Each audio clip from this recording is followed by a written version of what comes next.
Sa iba pang balita, muling nagbabala ang Public Order and Safety Division Cauayan City sa mga sasakyan na ginagawang garahe ang gilid ng kalsada sa poblasyon area ng lungsod. Sa panayam ng IFM News Team kay Poste Chief Pilarito Manilin, sinabi nito na hanggang ngayon ay meron pa ring mga vehicle owners na matigas ang ulo at patuloy na pinaparada ang kanilang mga sasakyan sa gilid ng kalsada. Ayon sa hepe, may mga nasampulan na silang mga sasakyan na ilegal na nakaparada sa mga kalsada na kinadinahan, hinila at tinanggalan ng plaka. Sinabi ng hepe na may mga nagtatanong umano kung may karapatan ba ang hanay ng POSDI na gawin ang mga pagkakadena, pagkumpiska at pagtatanggal ng plaka.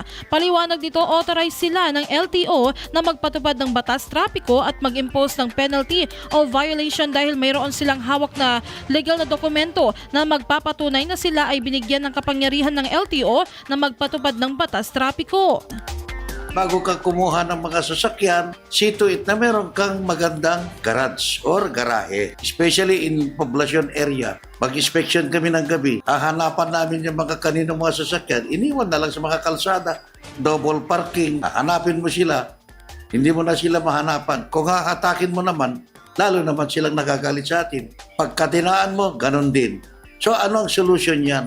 Ilagay nyo sa tamang ayos. Kung meron kayong lote dyan sa inyong mga kabahayan, kung kailangan na bakbakin nyo yan, bigyan nyo ng halaga yung garahe ng inyong mga sasakyan, igarahe nyo yung sasakyan kasi yung ating mga lansangan is sa gobyerno yan, sa publiko yan na dapat gagamitin natin yan, hindi garahe.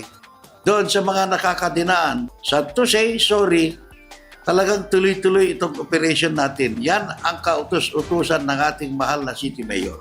Ito po ay para sa ikabubuti natin lahat. We are covered with complete legal documents. Ang ating POSDI personnel are members of the LTO. Marami kasi dyan na nagsasabi, ano bang authority ng POSDI? May authority ba sila mag-confiscate ng driver's license, magkadena o magbakbak ng plaka? Depende yan. Kung kinakailangan, gawin namin yun, gawin namin yun. Pero we are covered with legal documents. Gusto natin ang disiplina. Ito ang pahayag ni POSDI Chief Pilarito Manilin. IFM News.